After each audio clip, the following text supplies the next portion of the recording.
Hello everyone, इस video में हम पढ़ने वाले हैं इकोनॉमिक्स का chapter number 3 which is interest. So let's read out कि इंटरेस्ट चैप्टर में है क्या। सो payment made for the services of capital is called interest. जब हम किसी कैपिटल की सर्विसेज को यूज़ करते हैं तो जो हमें उसकी पेमेंट करनी पड़ती है उसे कहते हैं interest. Term is used for the payment made only for the use of monetary capital for a specific period. It is also expressed as percent per year.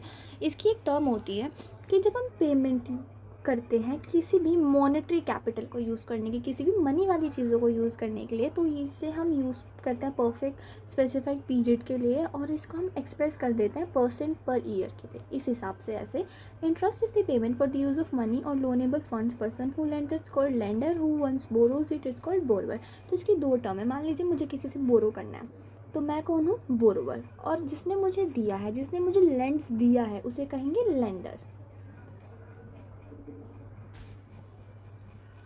तो ये था हमारा इंटरेस्ट। इंटरेस्ट क्या होता है? कुछ भी जब भी हम मॉनेटरी को कैपिटल को बोरो करते हैं, देन जो बोरो करता है उसे कहते हैं बोरोवर, जो लेंड करता है उसे कहते हैं लेंडर।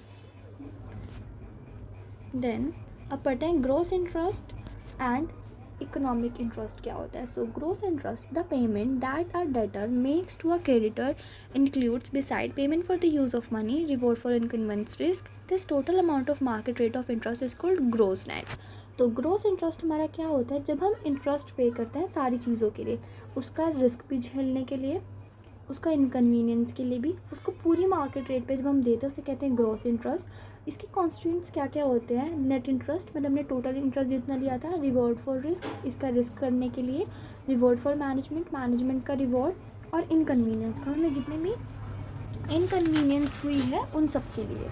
देन उसके बाद जो रिस्क होता है वो दो तरह से होता है। एक होता है बिजनेस रिस्क, एक होता है पर्सनल रिस्क। बिजनेस रिस्क होता है जो बिजनेस की वजह से होता है, जैसे कि फेलियर हो गया, डाटा फेल हो गया, या फिर, और पर्सनल रिस्क होता है जैसे इकोनॉमिक कंडीशन, कैरेक्टर, कोई इमरजेंसीज आ जाते हैं, फिर बैंक करप्ट हो जाता है, या मनी लेंडर, या फिर कुछ भी personal risk. Then economic interest. Economic interest क्या होता है? The term interest is use to derate the payment made for the use of service of money loan. Economic interest होता है जब हमने सिर्फ पैसों को यूज़ करके जो इंटरेस्ट हम पे आया है, हमने किसी से पैसे उधार लिए थे और उस पर जो इंटरेस्ट आया है उसे कहेंगे सिर्फ economic interest. Then difference between gross interest and net interest. अब डिफरेंस पढ़ लेते हैं कि ग्रॉस इंटरेस्ट के बीच में क्या डिफरेंस है एंड नैरो के बीच में क्या डिफरेंस है। तो अब पढ़ते हैं wide and narrow. Wide and narrow क्या होता है? जो ग्रॉस इंटरेस्ट होता है वो थोड़ा वाइड इंटरेस्ट होता है, और जो नेट इंटरेस्ट होता है थोड़ा नैरो होता है। जो नेट इंटरेस्ट होता है वो थोड़ा छोटा आता है और ग्रॉस इंटरेस्ट के अंदर आता है ये। Then difference in rates. अब इनके रेट्स में भी थोड़ा सा डिफरेंस है। There is a lot of difference in rates of gross interest, but the rate of interest remains more and less constant. अब जो इंटरेस्ट रेट है इसका जो होगा वो थोड़ा ज़्यादा आएगा और थोड़ा लेस कांस्टेंट होगा, और जो ग्रॉस इंटरेस्ट है वो थोड़ा छोटा होगा। Then determination. Net interest is determined by the equilibrium of demand and supply of capital. जो नेट इंटरेस्ट है वो डिमांड एंड सप्लाई में क्या है कॉम्बिनेशन, उन्हीं के बीच में आएगा। बल्कि जो ग्रॉस इंटरेस्ट है उसमें बहुत सारे अदर फैक्टर्स भी आते हैं जो हम इंक्लूड करते हैं उसको डिटरमाइन करने में। Then difference in the rate of interest. अब वे कौन कौन से डिफरेंसेस हैं जिनकी वजह से हमारा जो इंटरेस्ट रेट है वो डिफाइन होता है। First is monopoly power. Monopoly power में क्या होता है? वहाँ पे सिर्फ एक पर्सन है जो कि बहुत ज़्यादा लोन देता है। तो अब हम देखते हैं कि अब अगर मान लीजिए बहुत सारे लोग होते हैं तो हम वो अलग अलग रेट चार्ज करते हैं, जो हमें सस्ते सस्ता पड़ता है हम वो ले लेते हैं। बट अभी मोनोपोली पावर क्या है? वो डिपेंड करिए, अगर एक है तो वो जो देगा उसी के हिसाब से हमें वो लेना पड़ेगा और उतना रेंट उसको देना पड़ेगा। Then liquidity of mortgage article की जो लिक्विडिटी है वो कैसी है, कि आपने गोल्ड सिल्वर आप किसके बेस्ड पर ले रहे हो, हाउस कार, इन सब के बीच में, तो आपकी लिक्विडिटी देखते हैं कि आप कैसा लोन ले रहे हैं। Then difference in risk. अब देखते हैं कि रिस्क कितना है, कि आपका जो रेट ऑफ इंटरेस्ट है वो कितना है। अगर आपको लो रेट पे चाहिए इंटरेस्ट तो आपको जो पर्सन है उसको थोड़ा क्रेडिट क्वालिटी वर्थीनेस थोड़ी मार्केट में ज़्यादा होनी चाहिए। और जब हमें हाई रेट ऑफ इंटरेस्ट मिलेगा जिनका जो लोन होगा वो थोड़ा रिस्की होगा। Then difference in risk. हो गया हमारा। देन इनकन्वीनियंस, इनकन्वीनियंस होता है कि higher the inconvenience suffer by the creditors in advancing loan greater the interest charge by him. इसका मतलब कि अगर हमें ज़्यादा इनकन्वीनियंस देखनी पड़ेगी तो हमें उससे इंटरेस्ट जो है वो ज़्यादा चार्ज करना पड़ेगा। देन मैनेजमेंट, इसमें आता है कि जो क्रेडिटर होता है उसे बहुत ज़्यादा पैसा देना पड़ता है, मैनेजमेंट ऑफ डेप्ट, और वो थोड़ा ज़्यादा इंटरेस्ट रेट चार्ज करता है। देन पीरियड ऑफ लोन, इसका मतलब है कि जो लॉन्गर ड्यूरेशन होगा उसका हमारा जो इंटरेस्ट रेट होगा वो थोड़ा ज़्यादा होगा। देन सिक्योरिटी, सिक्योरिटी मतलब कि अगर हमें लोन चाहिए थोड़ा पर्सनल रेट के लिए, पर्सनल सिक्योरिटी के लिए, तो जो उसका जो इंटरेस्ट रेट होगा वो भी थोड़ा हाई होगा। देन मोबिलिटी ऑफ कैपिटल, अगर हम इन डेवलप्ड कंट्री जो कैपिटल होती है वो थोड़ी मोबाइल होती है, वहाँ पे जो इंटरेस्ट रेट है वो थोड़ा यूनिफॉर्म होता है, तो इसलिए वहाँ पे जो इंटरेस्ट रेट होता है वो थोड़ा सा कम होता है। जहाँ पे मोबिलिटी थोड़ी कम होती है वहाँ का जो इंटरेस्ट रेट होता है वो थोड़ा ज़्यादा होता है। देन बैंकिंग फैसिलिटीज़, की बैंकिंग फैसिलिटीज़ भी होते हैं, जो फैसिलिटीज़ होती है वो थोड़ी लिमिटेड होती है, जिसकी वजह से जो इंटरेस्ट रेट है वो थोड़े से हाई होता है। देन अब पढ़ते हैं हाउ रेट इज़ डिटरमाइंड। अब जो हम जैसे कि रेंट में दो थ्योरीज पढ़ी है हमने, classical theory and modern theory, उसी तरह से हमारी यहाँ पर भी थ्योरी है कि जो रेट ऑफ इंटरेस्ट है वो कैसे डिवाइड होगा। तो अब इसमें तीन थ्योरी है, एक आते हैं क्लासिकल थ्योरी ऑफ इंटरेस्ट, एक आता है लोनेबल फंड्स थ्योरी और इसे new classical theory of interest भी कहते हैं। Then third is liquidity preference of theory, और जो हमारी लिक्विड प्रेफरेंस ऑफ थ्योरी है ये हमारी लॉर्ड कीन्स थ्योरी है। तो अब इनको ऑर्डर वाइज पढ़ लेते हैं कि हर थ्योरी में क्या क्या बोला गया है। तो अब फर्स्ट पढ़ते हैं क्लासिकल थ्योरी ऑफ इंटरेस्ट कि हमारी क्लासिकल थ्योरी ऑफ इंटरेस्ट क्या कहती है। Interest arise because of such real factors, जो हमारी क्लासिकल थ्योरी ऑफ इंटरेस्ट है वो कहती है कि जो हमारा इंटरेस्ट होता है वो अराइज होता है रियल फैक्टर्स ऑफ प्रोडक्टिविटी की वजह से, जैसे कि productivity, thrift, absenteeism. Classical theory regards interest as real phenomena, जो क्लासिकल थ्योरी है वो कहती है कि जो इंटरेस्ट है वो एक रियल फिनोमिना है, और जो हमारे इंटरेस्ट रेट है वो डिटरमाइन होता है कि हमारा जो सप्लाई क्या है, कैपिटल की डिमांड क्या है। मान लीजिए कि ये हमारा चार्ट है, हमारी सप्लाई हमारी इतनी है और हमारी जो डिमांड है वो इतनी है, तो जो हमारा ये होगा ये हो जाएगा हमारा रेट ऑफ इंटरेस्ट। तो अब हमारे डिपेंड करता है कि जो सप्लाई एंड डिमांड है वो क्या है। अब सप्लाई पढ़ लेते हैं कि सप्लाई क्या है। Supply of capital depends upon saving. अब जो हमारी सप्लाई ऑफ कैपिटल है वो देखते हैं कि हमारी सेविंग कितनी है। Saving will take place when consumption expenditure of the people is less than their income. सब आप सेविंग क्या होती है, सेविंग होती है हमारी इनकम से जब पैसे बच जाते हैं तो उसे सेविंग कहते हैं। The real factor depends upon rate of interest. In reality saving is the function of rate of interest. अगर हम रियलिटी की बात करें तो सेविंग क्या है, सेविंग एक फंक्शन है इंटरेस्ट का। तो जब सेविंग इंक्रीज़ होती है तो हमारा रेट ऑफ इंटरेस्ट भी इंक्रीज़ होता है, और जब हमारा रेट ऑफ इंटरेस्ट डिक्रीज़ होता है तो जो हमारी सेविंग्स है वो भी डिक्रीज़ होते हैं। कंसिक्वेंटली इसकी वजह supply curve of capital saving is an upward sloping curve. इसी की वजह से हमारा ये जो है अपवर्ड स्लोपिंग कर्व है। तो हमारा सेविंग किसका फंक्शन है, रेट ऑफ इंटरेस्ट का। Then second demand for capital. अब हमारी जो कैपिटल है उसकी डिमांड हम कैसे करते हैं। Demand for capital is to get capital goods. जो हम डिमांड करते हैं कैपिटल की वो हम कैपिटल गुड्स के लिए करते हैं, जैसे heavy machines like machines, tools, equipments to make investment, जिससे कि हम इन्वेस्टमेंट कर पाए और अपना प्रोडक्शन ज़्यादा से ज़्यादा बढ़ा पाए। तो ऑब्वियस है लॉ ऑफ डिमिनिशिंग, पर यहाँ पर डिमिनिशिंग रिटर्न आ जाता है। When more capital is demanded और more investment made the marginal productivity of capital diminishing under perfect competition and depend demand capital up to the limit where the price of capital is equal to marginal productivity. अब अगर हम ज़्यादा demand करेंगे loan की, capital की या goods की, तो जब हम ज़्यादा इन सबको यूज़ करेंगे तो हमारी जो मार्जिनल प्रोडक्टिविटी होगी वो गिर जाएगी। Then the demand of capital goods upon marginal productivity, if marginal productivity is more than rate of interest, it will be more demand of capital। अगर हमारी marginal productivity ज़्यादा होगी तो उसका रेट ऑफ इंटरेस्ट भी थोड़ा ज़्यादा होगा, जिसकी वजह से हमारी डिमांड थोड़ी ज़्यादा होगी। And demand for capital investment is inverse function of rate of interest. और जैसे डिमांड है उससे हमारा इन्वर्स रिलेशनशिप है। इन्वर्स रिलेशनशिप है, अगर मतलब हमारी डिमांड इंक्रीज़ होगी तो हमारा रेट ऑफ इंटरेस्ट डिक्रीज़ होगा। अब वैसे तो रिलेशनशिप रेट ऑफ इंटरेस्ट ही पढ़ रहा है, दैट मीन्स अगर रेट ऑफ इंटरेस्ट हमारा ज़्यादा होगा तो उसकी डिमांड हमारी कम होगी। मीनवाइल अगर रेट ऑफ इंटरेस्ट ज़्यादा होगा तो उसकी हमारी सप्लाई भी ज़्यादा होगी। सप्लाई के साथ हमारा डायरेक्ट रिलेशनशिप है, डिमांड के साथ हमारा इन्वर्स रिलेशनशिप है।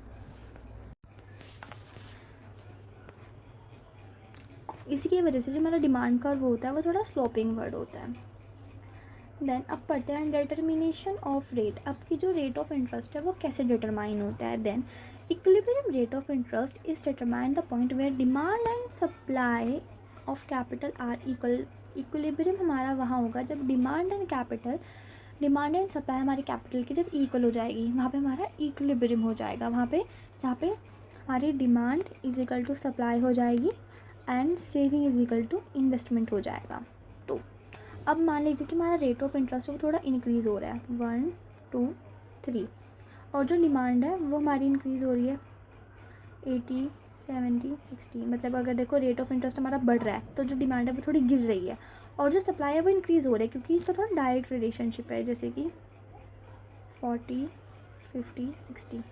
अब देखो ये हमारा रेट ऑफ इंटरेस्ट है, ये हमारा इंक्रीज़ हो रहा है। अब जैसे जैसे रेट ऑफ इंक्रीज़ होगा सप्लाई भी बढ़ती जाएगी 40 50 60, और ये डिमांड है, जैसे रेट बढ़ेगा हमारी डिमांड जो है वो गिरती चल जाएगी 80 70 60। अब जहाँ पर ये दोनों 60 60 हैं, अब जहाँ पर डिमांड एंड सप्लाई इक्वल हो रहा होगा वो होगा हमारा रेट ऑफ इंटरेस्ट, मतलब रेट ऑफ इंटरेस्ट क्या है हमारा 3। अब ये सप्लाई हमारी ये रही, डिमांड हमारी ये रही, मान ली ये 60 है, ये 3 पे है, तो हमारा रेट ऑफ इंटरेस्ट क्या आ जाएगा 3%। तो ये होता है हमारा determination of rate of interest. अब हम इसके बाद पढ़ते हैं इसके क्रिटिसिज्म। जो हमारी फर्स्ट थ्योरी थी इसमें सिर्फ इतने बताया था कि जब डिमांड हो जाएगी हमारी सप्लाई के इक्वल तो वहाँ पे हमारा रेट ऑफ इंटरेस्ट आ जाएगा। अब इसकी थोड़ी क्रिटिसिज्म पढ़ लेते हैं कि इसको इतनी बुराई क्यों मिलती है। अब इसकी वजह ये थी थोड़ी ख़राबी होगी, तब हमारी दूसरी थ्योरी बनी है। Then first is equilibrium between saving and investment. जो हमारी क्लासिकल थ्योरी है वो कहती है कि हमारा इंटरेस्ट रेट आ जाएगा जब हमारी इक्वल हो जाएंगी saving and investment. But according to Keynes जो सेविंग एंड इन्वेस्टमेंट होती हैं वो इनकम के चेंज की वजह से आती है, ना कि इंटरेस्ट रेट के चेंज की वजह से आती है। Second, effect of interest on saving and investment. जो कीन्स होते हैं वो कहते हैं कि जो क्लासिकल थ्योरी ने बोला है कि जो सेविंग एंड इन्वेस्टमेंट होती हैं वो इन रेट ऑफ इंटरेस्ट से मैटर करती है, बट ऐसा नहीं होता है, बल्कि इन रियलिटी में इनकम से होती है। और सिमिलरली जो इन्वेस्टमेंट होता है वो ज़्यादा इन्फ्लुएंस होती है मार्जिनल इफिशिएंसी से। Then third is based on real factors only. उसने सिर्फ रियल फैक्टर्स को कंसिडर किया, जैसे कि सेक्रीफाइसेस।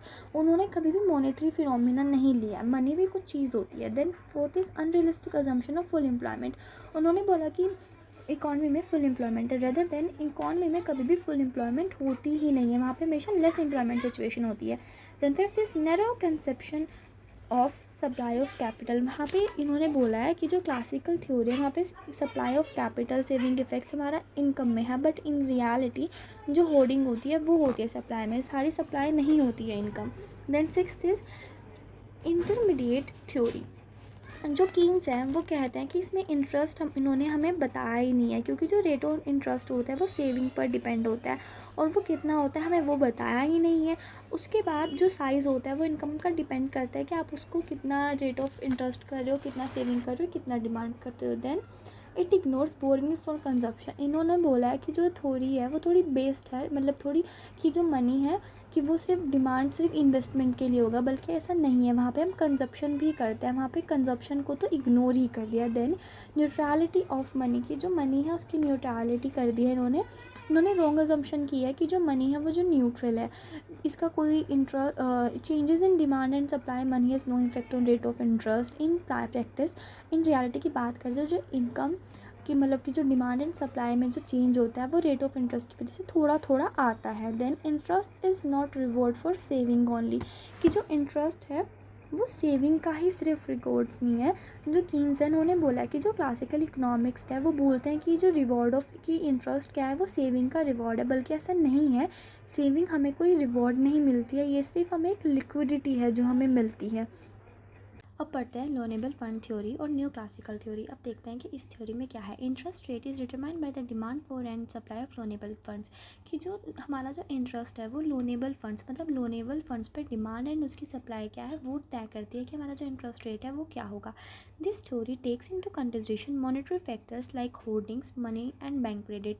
तो जो ये थ्योरी है ये मनी फैक्टर्स को कंसिडरेट करती है। जो हमने last classical theory of interest पढ़ी है उसमें सिर्फ जो है रियल फैक्टर को काउंट करा हुआ है, बट इसमें हमारा जो मॉनेटरी फैक्टर है उसे भी कंसिडरेशन में कर लिया, जैसे कि money bank credit and along with real factor. और इसमें रियल फैक्टर्स को भी करा है, जैसे कि investment rate, rate of interest etcetera. This the price of which equates for demand and supply of loanable funds. तो हमारा इंटरेस्ट रेट क्या होगा, हमारा प्राइस क्या होगा, जहाँ पर डिमांड एंड सप्लाई इक्वल हो जाएगी लोनेबल फंड्स की। तो first is supply of loanable funds. तो saving are the main source of supply of loanable fund. जो सेविंग होते हैं उनका मेन सोर्स होता है जो लोनेबल फंड्स होता है उसका मेन सोर्स होता है savings. Savings are affected by individual sector, business sector और गवर्नमेंट सेक्टर। जो सेविंग्स होते हैं वो individual sector, business sector, government sector से इफेक्ट करती है। Current saving is a function of previous income. अगर हम आज करंट सेविंग फंक्शन कर रहे हैं तो वो हमारी प्रीवियस अर्निंग, प्रीवियस इनकम की वजह से कर रहे हैं। Saving is influence by both income, rate of interest. जो सेविंग्स होती हैं वो इनकम और रेट ऑफ इंटरेस्ट दोनों से बिलोंग करती है। सो जो इनकम होता है वो कॉन्स्टेंट होता है, interest will lead more saving. हमारी जितनी ज़्यादा इनकम होगी उतना ज़्यादा हमारा इंटरेस्ट एंड मोर सेविंग्स होंगी। तो इसका हमारा जो पॉजिटिव स्लोप होता है। Then second is bank credit. Bank credit होता है जब बैंक हमें लोन देता है, जितना ज़्यादा रेट ऑफ इंटरेस्ट होगा उतना ज़्यादा ही बैंक हमें क्रेडिट देने के लिए तैयार होगा। Credited by bank above the minimum rate of interest. Bank credit is interest elastic, it means high rate of interest will give more credit. अगर ज़्यादा रेट ऑफ इंटरेस्ट होगा तो हमें बैंक ज़्यादा क्रेडिट देगा। Then third is dishoarding. Dishoarding होता है it means that a money dishoarded by the people is given as loan. की जो मनी है जो उन्होंने लोगों ने अपने पास जमा करके रखे है वो एज अ लोन दे रहे हैं। इट मीन्स पीपल डिज़ायर, और पीपल का जो होता है मतलब कि अपने पास अपनी वेल्थ को काउंट करके रखेंगे, बट जब रेट ऑफ इंटरेस्ट ज़्यादा हाई हो जाता है तो वो डिसऑर्ड करने के लिए तैयार हो जाता है। डिसइन्वेस्टमेंट। डिसइन्वेस्टमेंट होता है जब वो डेप्रिसिएशन चार्ज करते हैं अपनी मशीन्स पे। Then investment lower the rate of interest induce disinvestment. जो सप्लाई ऑफ लोनेबल फंड्स होता है वो क्या होता है, जब हम सप्लाई, अगर हम पूरी सप्लाई को काउंट कर लेंगे तो क्या होगा, सप्लाई ऑफ लोनेबल फंड्स में होगा saving, bank credit, DH mean dishoarding और DI मीन्स डिसइन्वेस्टमेंट। अब पढ़ते हैं demand for low level funds, loanable funds आएगा यहाँ पर। Then first is investment demand. Investment demand क्या होता है, demand for money for investment on the past of firm, the rate of interest greater the loanable funds for investment. Investment demand क्या होगा, जब हम डिमांड करते हैं फंड्स की इन्वेस्टमेंट करने के लिए, तो जितनी ज़्यादा हम डिमांड करेंगे उतना ज़्यादा रेट ऑफ इंटरेस्ट बढ़ जाएगा। बट जब रेट ऑफ इंटरेस्ट ज़्यादा बढ़ता है तो हम उतनी डिमांड नहीं करते हैं, तो जब ROI बढ़ता है तो जो डिमांड होती है वो थोड़ी गिर जाती है। Then consumption. When consumption expenditure exceeds income people have to borrow money. जब लोगों का खर्चा ज़्यादा हो जाता है तो उनकी इनकम थोड़ी कम हो जाती है तो वो मनी जो है वो बोरो करने लगता है। Private individuals and house holds make demand for loanable fund for 10%। तो इसी पर्पज़ के लिए वो जो डिमांड है वो करने के लिए लगते हैं लोनेबल फंड्स की। Then third is holding. Demand for loanable fund is made by the people also want who hold it at low rate of interest. Loanable fund की डिमांड वो भी करते हैं जो लोग इसको होल्ड करना चाहते हैं लो रेट ऑफ इंटरेस्ट पे। Then demand for loanable funds. अब टोटल डिमांड, एग्रीगेट डिमांड कैसे काउंट करेंगे, जिसमें आई मतलब investment demand, second consumption, third holding आ जाएगा। अब नेक्स्ट पढ़ते हैं डिटर्मिनेशन ऑफ इंटरेस्ट की इंटरेस्ट को कैसे डिटरमाइन करा है। तो कैसे होगा, जब डिमांड फॉर लोनेबल फंड्स हो जाएगी equal to supply of loanable funds. Then यहाँ पे वही है, जब डिमांड एंड सप्लाई इक्वल हो जाएगी देन ये न्यू फॉर्मूला। देन इसका है net investment plus net holding is equal to जब net saving plus bank credit. मतलब यही इनडायरेक्टली सारी चीज़ों में demand for loanable funds and supply of loanable funds जब इक्वल हो जाएंगी तो वहाँ पर हमारा रेट ऑफ इंटरेस्ट है वो आ जाएगा। देन अब इसको क्रिटिसाइज़ भी करा है काफ़ी ज़्यादा इकोनॉमिक्स ने। तो सबसे पहले है डुबिशियस कॉन्सेप्ट ऑफ होर्डिंग। जो होर्डिंग्स है उसका थोड़ा डुबिशियस कॉन्सेप्ट है क्योंकि वो उन्होंने सेविंग्स में भी इंक्लूड करा है और डिमांड में भी। देन डिटर्मिनेट होता है कि ये करता है कि जो लोनेबल फंड्स है वो कैसे डिफाइन करना है, तो ये लेवल ऑफ इनकम पे डिपेंड करता है और रेट ऑफ इंटरेस्ट पे डिपेंड करता है। Then third is synthesis of different factors. अभी सिंथेसिस ऑफ डिफरेंट फैक्टर्स क्या बोलते हैं, यहाँ पे जो रियल फैक्टर्स और मॉनेटरी फैक्टर्स है दोनों फैक्टर्स ले लिए हैं और ये जो है ये अच्छे से सिंथाइज नहीं हो पा रहे हैं। Then fourth is unrealistic assumption of full employment. जो लॉर्ड कीन्स है वो बोलता है कि फुल एम्प्लॉयमेंट की जो सिचुएशन है वो तो कभी मार्केट में होती ही नहीं है। Then fifth is ignores the effect of investment on income. जैसे कि क्लासिकल थ्योरी में उन्होंने इग्नोर कर दिया था इन्वेस्टमेंट ऑफ इनकम को, उसी तरह इस थ्योरी में भी इन्वेस्टमेंट ऑन इनकम को इग्नोर कर दिया है। देन अब पढ़ते हैं difference between classical theory and loanable theory. इसमें थोड़ा कर लेते हैं। तो स्कोप, अगर हम स्कोप की बात करें तो जो क्लासिकल थ्योरी थी उन्होंने हमें ज्यूम करा था कि जो टोटल डिमांड और टोटल सप्लाई इक्वल हो जाएगी तो हमारा आएगा, तो ये था इसका scope. On the other hand अगर हम बात करेंगे लोनेबल फंड्स थ्योरी की तो उन्होंने बोला था जब supply of capital and demand for capital मतलब लोन की जब बात आ जाएगी तो हो जाएगा वो उसका स्कोप, तब होगा इक्विलिब्रियम। ये थोड़ा ज़्यादा, ये जो मॉडर्न थ्योरी थी थोड़ी ज़्यादा रियलिस्टिक थी। Then monetary and real factors. जो क्लासिकल थ्योरी थी उन्होंने सिर्फ हमारे रियल फैक्टर्स लिए थे और जो हमारी मॉनेटरी जो लोनेबल फंड्स थे उन्होंने हमारे रियल प्लस मॉनेटरी फैक्टर्स लेते। Then broader concept of supply of capital, जो हमारी क्लासिकल थ्योरी थी उसका थोड़ा narrow view of supply of capital था। मीनवाइल जो हमारी लोनेबल फंड थी वो थोड़ी ज़्यादा ब्रोडर थी। Fourth is inclusion of loans for consumption, जो क्लासिकल थ्योरी एज्यूम करके चलती थी कि जो मनी की जो डिमांड है वो एकदम the money that demand for money support investment purpose, कि जो मनी की जो डिमांड है वो हम सिर्फ इन्वेस्टमेंट के लिए करेंगे, बल्कि ये गलत था। जो मनी हम डिमांड करते हैं इन रियलिटी में वो कंजप्शन के लिए भी करते हैं, सिर्फ हम इन्वेस्टमेंट के लिए नहीं करते हैं। Then fifth is money is neutral, कि क्लासिकल थ्योरी ने बोला था कि जो मनी है वो न्यूट्रल है, उसका change in demand and supply पे कोई इफेक्ट नहीं आता। बट जो लोनेबल थ्योरी है वो बोलती है कि जो मनी है वो न्यूट्रल नहीं है, इन रियलिटी जो डिमांड एंड सप्लाई है वो भी इन्फ्लुएंस होती है मनी से। Then sixth is function of money, classical theory बोलती है कि जो मनी है वो मीडियम ऑफ एक्सचेंज करते हैं, उसके अलावा कुछ नहीं। बट जो लोनेबल फंड्स है वो बोलता है कि मीडियम ऑफ एक्सचेंज के साथ साथ ही स्टोर ऑफ वैल्यू भी है। अब पढ़ते हैं liquidity preference theory of interest. अब जो liquidity preference theory of interest है ये हमारी लॉर्ड केन्स ने दी थी, ये जो बहुत बड़े इकोनॉमिक्स थे हमारे इकोनॉमिक्स के। तो इन्होंने क्या बोला था, according to this theory interest is the price of the service of money. इन्होंने बोला था कि इंटरेस्ट क्या होता है, हम मनी की जो सर्विस को यूज़ करते हैं उसको बोलते हैं interest. Interest is a monetary phenomena because it is determined by supply and demand of money. अब देखो जो क्लासिकल थ्योरी थी उन्होंने सिर्फ रियल फैक्टर लिया था, जो न्यू क्लासिकल थ्योरी थी उन्होंने हमारा रियल प्लस मॉनेटरी लिया था। अब जो हमारी लिक्विडिटी प्रेफरेंस थ्योरी है इन्होंने सिर्फ मनी को कंसंट्रेट करा है। तो अब जो भी हम पढ़ेंगे उसको समझना कि हमारी जो कंसिडरेशन है वो मनी है। तो interest is a monetary phenomena because it is determined by demand and supply of money, की जो इंटरेस्ट है वो एक मॉनेटरी फिनोमिना है जो को डिटरमाइन करता है demand and supply of money supply. Then money depends upon in circulation bank deposit in country. अब जो मनी है वो डिपेंड करता है कि वो सर्कुलेशन में कितना है और बैंक डिपॉजिट में कितना है। Then demand for money is made और order to hold in liquid form. जो मनी की जो डिमांड है हम क्यों करते हैं, हम उसको अपने लिक्विड फॉर्म में होने के लिए रखते हैं, क्योंकि जो हर जो एक इंडिविजुअल होता है उसको हर दिन कैश की ज़रूरत पड़ती है ट्रांजेक्शन करने के लिए, अपने डेली खर्चे निकालने के लिए। तो इसलिए जो एक इंडिविजुअल होता है उसके पास लिक्विडिटी होनी बहुत ज़रूरी है, उसके पास कैश होना बहुत ज़रूरी है। The preference of liquidity is called liquidity preference. जो प्रेफरेंस होते हैं लिक्विडिटी की उसे हम बोलते हैं liquidity preference. Then liquidity preference is the preference to have equal amount of cash rather than claims against other. कि जो लिक्विडिटी प्रेफरेंस क्या होते हैं, जब वो प्रेफरेंस होते हैं जहाँ पे हमारे पास इक्वल अमाउंट ऑफ कैश होना चाहिए, ना कि उसके क्लेम्स होने चाहिए। मतलब अगर आपके शेयर्स एंड बॉन्ड्स हैं, आप मार्केट में जाकर उनको लिक्विडिटी में ट्रांसफ़र कराओगे उसमें बहुत सारा टाइम लग जाएगा, तो इसलिए आपके पास थोड़ा कैश तो होना ही चाहिए। Then, therefore, part of liquidity only can even a reward or price it. The reward for parting with liquidity called the interest rate. हमारी जो reward होता है जो हम liquidity के साथ रहते हैं तो उसको बोलते हैं interest. The rate of interest is a premium which is to be offered induce the people hold to wealth in some other than according interest. There is the reward which is paid to a person parting with liquidity. तो interest rate क्या है, ये वो एक reward है person का जो parting होता है liquidity के साथ, कि उसके पास liquidity कितनी है। Then अब इसके कुछ मोटिव्स हैं। तो पहले इसके कुछ टॉपिक्स हैं। तो पहला टॉपिक पढ़ेंगे ए टॉपिक में क्या बोला है कि जो मनी है उसकी डिमांड के 3 मोटिव्स हैं। तो पहला मोटिव क्या है, ट्रांजेक्शन मनी, मतलब ट्रांजेक्शन करने के लिए। अब इसको थोड़ा पढ़ लेते हैं। People need money to handle that daily transaction. लोग मनी को डिमांड करते हैं क्योंकि उन्हें अपने डेली ट्रांजेक्शन फेस करने हैं। क्योंकि बहुत ज़्यादा टाइम होता है जितना वो खर्चा करता है जब उनकी सैलरी आती है, क्योंकि जो सैलरी आती है वो मंथ में हमारी एक बार आती है, तो हमें रिसीव एक बार ही होते हैं, बट हमें खर्चा उसे पूरा महीने करना होता है। तो हमें अपने एक्सपेंडिचर को फेसेस करने के लिए जो मनी होती है वो कैश में रखनी बहुत ज़्यादा ज़रूरी है, क्योंकि हमारी एवरीडे काम आती है। The amount of cash kept for this person depends upon 3 factors. ये जो अमाउंट ऑफ कैश है कि हमारे पास कितनी रखना है उसके 3 फैक्टर है। First is size of income, कि हमारी इनकम का साइज़ कितना है, हमारी इनकम कम है ज़्यादा है। पीरियोडिसिटी ऑफ इनकम रिसीव, कि हमारी जो इनकम है वो हमें कितनी बार रिसीव हो रही है, महीने में 1 बार, 2 बार, या फिर में साल में 2 बार, 5 बार या 12 बार।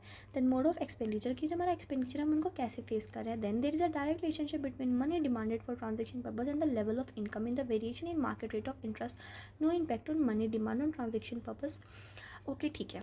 तो अब देखो ट्रांजेक्शन मनी में क्या होता है कि जो हमारी जितनी ज़्यादा हमारी इनकम बढ़ेगी उतनी ज़्यादा हमारी डिमांड होगी। मतलब हमारी इनकम बढ़ेगी तो जो ट्रांजेक्शन मनी की जो डिमांड है वो भी हमारी इंक्रीज़ हो जाएगी। रेट ऑफ इंटरेस्ट का इस पर कोई इम्पैक्ट नहीं पड़ता है। देन जो हमारा इंडिपेंडेंट रेट ऑफ इंटरेस्ट है वो होगा ये ट्रांजेक्शन मनी एफ, मतलब फंक्शन ऑफ वाई। अब पढ़ते हैं दूसरा, ये है प्रीक्योटनरी मोटिव। अब पढ़ते हैं the desire of public to hold money to encounter the certain emergencies. अब हमारे पास कुछ सेविंग बची होते हैं, वो किस लिए बची होते हैं? क्योंकि हम एमरजेंसीज को फेस कर पाए। तो दूसरा मोटिव क्या होता है? पहला मोटिव तो था अपनी ट्रांजेक्शन फेस करने का डेली। सेकेंड मोटिव है अपनी एमरजेंसीज को फेस करने का, like sickness, unemployment, accidental loss, इन सबको। The amount of cash hold for precautionary motive is almost price function, level of income, independent rate of interest. ये भी इंडिपेंडेंट रेट ऑफ इंटरेस्ट है और इसका फंक्शन है एलपी मतलब precautionary motive. Then third is speculative motive और asset demand for money. अब speculative motive के लिए क्या होता है? जब हम कुछ इन्वेस्टमेंट करते हैं। Speculative demand for money refers to demand for cash purpose of investing. जब हम मनी मार्केट में इन्वेस्ट करने के लिए जो पैसे की डिमांड करते हैं उसे कहते हैं speculative motive. Implying the purchase of bonds. जब हम बॉन्ड्स को परचेज करते हैं, फाइनेंशियल एसेट्स में इन्वेस्ट करते हैं, तो वो कुछ रिटर्न एक्सपेक्ट करते हैं। देन लिक्विडिटी एट प्रेजेंट, इसका जो अर्निंग प्रॉफिट होता है उसे ये कहते हैं। देन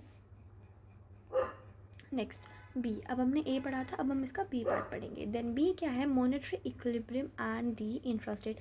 अब मॉनेटरी इक्विलिब्रियम कहाँ आता है और इसका इंटरेस्ट रेट क्या होता है? Money market is said to be equilibrium when demand for money is equal to supply of money. Money market equilibrium में तब आती है जब उसकी डिमांड और सप्लाई इक्वल हो जाती है। Total demand for money is an inverse function rate of interest. अब हमारी जो डिमांड ऑफ मनी है उसका जो फंक्शन है वो इन्वर्स है, मतलब रेट अगर बढ़ेगा तो हमारी जो डिमांड है वो डिक्रीज हो जाएगी। ऑफकोर्स हमारी डिमांड डिक्रीज हो जाएगी अगर रेट इंक्रीज होगा तो। Then it is determined by monetary authority taken as constant any point of time. तो ये हमारा जो अब मनी अथॉरिटी है इसको कांस्टेंट फेस करके चलता है। The interaction of demand and supply curve with equilibrium rate of interest rate determine through money demand and money supply function is known as liquidity preference theory.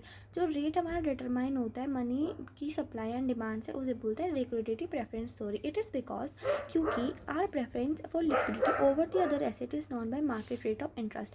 कि जो हमारी demand है वो हमारी मार्केट रेट ऑफ इंटरेस्ट पर depend करते हैं। The quantity of money supply as a determined by monetary authority. जो जितनी ज़्यादा मनी सप्लाई होगा वो हमारी मनी अथॉरिटी डिटरमाइन करेगी टेकन एज कॉन्स्टेंट, और उसको बेसिकली कांस्टेंट ही रखता है। Demand curve it is an intensive related to market rate of interest. कि जो डिमांड होता है वो थोड़ा इन्वर्स रिलेशनशिप होता है मार्केट रेट। तो इसमें क्या होगा, जो इसे ये कर्व होगा ये हमारी सप्लाई जो फिक्स्ड होगी और ये हमारी सिर्फ डिमांड। अगर डिमांड ऐसे ऐसे ऐसे है तो पहले यहाँ पे रेट हो जाएगा, यहाँ पे रेट हो जाएगा, यहाँ पे रेट हो जाएगा, क्योंकि जो सप्लाई है उन्होंने हमने कांस्टेंट ली है मॉनेटरी इक्विलिब्रियम अगर इंटरेस्ट रेट की बात करें तो। Then C change in money supply and the equilibrium rate of interest. यहाँ पर हमने वहाँ पर डिमांड चेंज करी थी, सप्लाई को कांस्टेंट रखा था। इधर हमारी जो सप्लाई है हम उसको थोड़ा बहुत चेंज कर सकता है।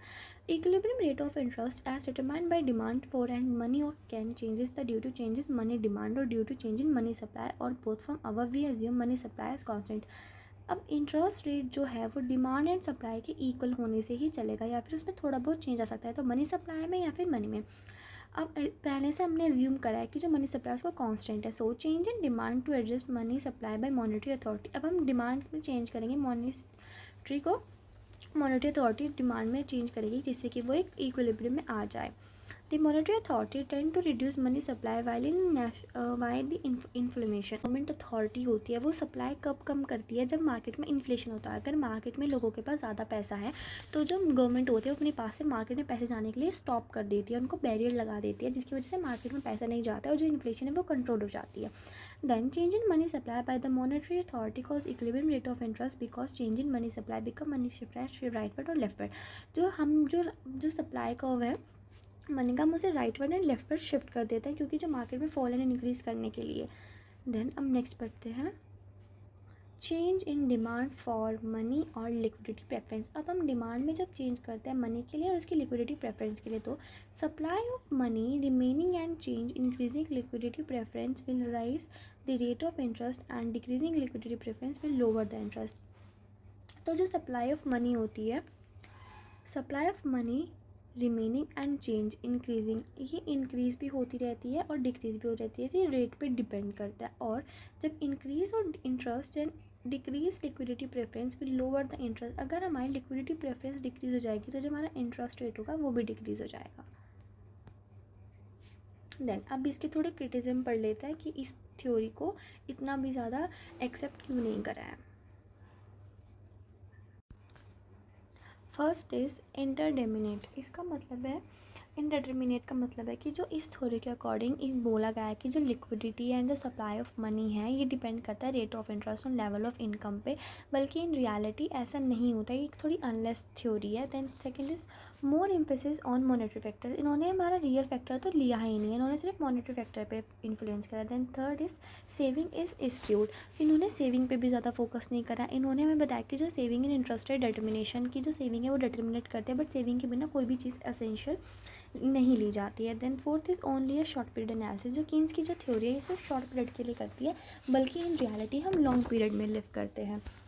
देन इनकन्सिस्टेंस, इसमें थोड़ी इनकन्सिस्टेंसीज आ रही है, उनकी जो थ्योरीज है कभी demand and supply increase and decrease हो रही है। Then six is self contradictory, इनकी थ्योरीज है वो थोड़ी सेल्फ कॉन्ट्रडिक्टरी है। Then seventh is inadequate to explain the variations of rate of interest, इसमें थोड़ा इनएडुकेट हो रहा है वो ऐसे एक्सप्लेन करने में कि जो वेरिएशंस है वो इंटरेस्ट ऑफ रेट में क्यों आ रहे हैं। Then eighth is liquidity not related to three motives only, की जो लिक्विडिटी होती है ना सिर्फ तीन चीज़ों के लिए ही नहीं चाहिए होती, काफ़ी सारी चीज़ें होती हैं जिसके लिए चाहिए होते हैं। देन अनरियलिस्टिक अजम्पशन, इन्होंने थोड़ी अनरियलिस्टिक अजम्पशंस भी ली हैं।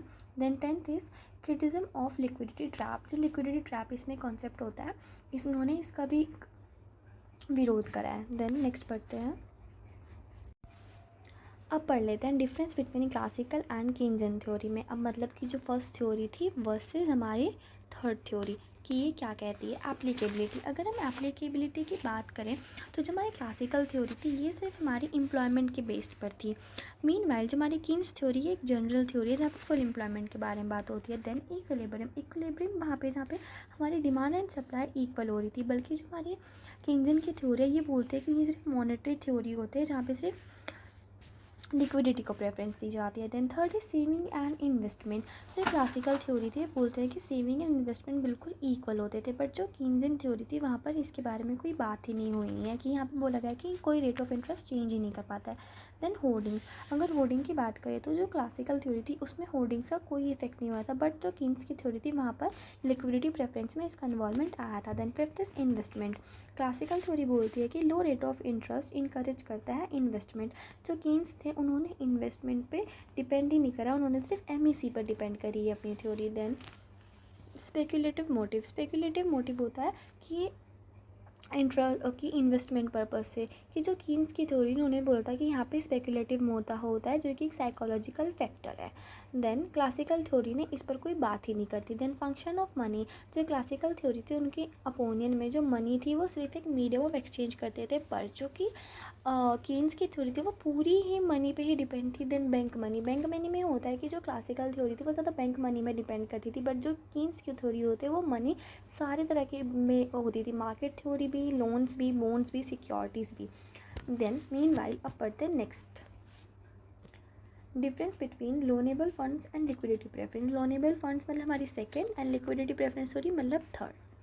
अब स्टॉक एंड फ्लो की अगर बात करेंगे तो जो मनी थी हमने उसको लिक्विडिटी थ्योरी में एकदम स्टॉक में लिया था,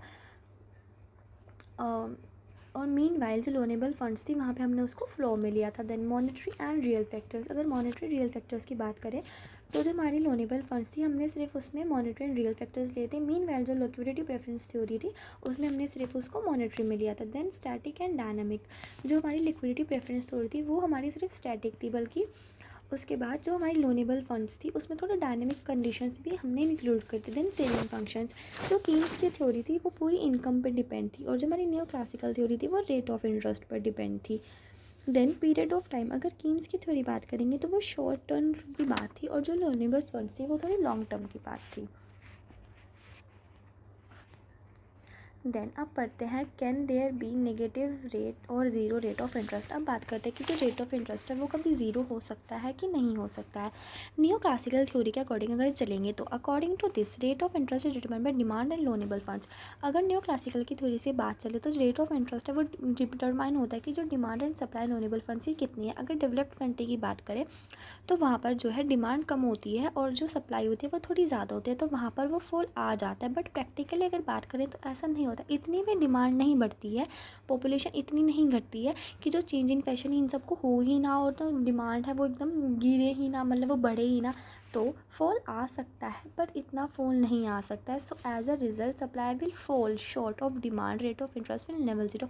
हो सकता है बट इतना नहीं हो सकता. देन कीन्स क्या कहता था? According to Keynes rate of interest depend upon supply and demand for liquidity preference की जो सप्लाई एंड डिमांड पे डिपेंड करता था. So rate of interest fall to zero if liquidity preference very little but not possible. तो theory of interest कि वो zero तभी होगा जब अगर हमारी लिक्विडिटी प्रेफरेंस जीरो जाएगी. But in reality liquidity preference हमारी कभी भी जीरो नहीं होता है.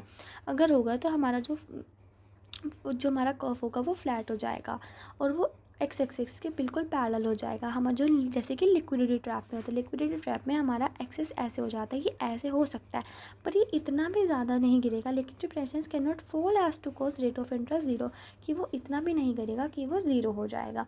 तो अब पढ़ते हैं कि जो रेट ऑफ इंटरेस्ट है वो एक मॉनेटरी फिनोमिना है या फिर एक रियल फिनोमिना है. अकॉर्डिंग टू प्रोडक्टिविटी थ्योरी, अगर productivity theory, waiting theory, preference theory की इंटरेस्ट की बात करें तो ये एक रियल फैक्टर है.